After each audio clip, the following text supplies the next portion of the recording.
Jeg hedder Nicolas Alman Olsen. Jeg stiller op som din lokale kandidat her i Egebjerg for Socialdemokratiet. Jeg hedder Charlotte Holdemann. Jeg bor her i Egebjerg, og jeg stiller også op til kommunalbestyrelsen for Socialdemokratiet. Jeg stiller op, fordi jeg gerne vil give en stærk lokal stemme til Egebjerg som tidligere forældrerepræsentant og med en hverdag her i kommunen.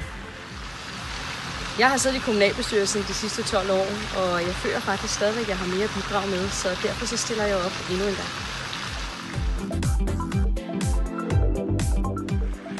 Hvis du ikke vil stemme på mig, så ved jeg, at du kan give en stemme til Charlotte. Hun er lyttende, hun er nærværende, og hun har et engagement i sit arbejde som politiker her i kommunen.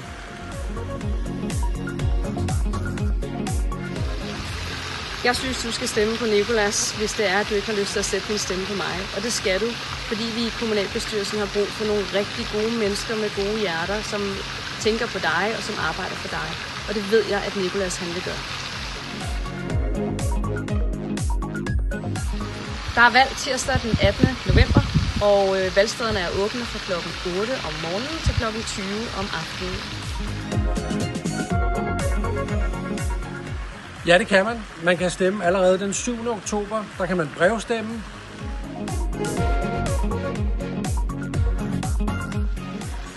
Vi håber, at du vil benytte dig af din stemmeret.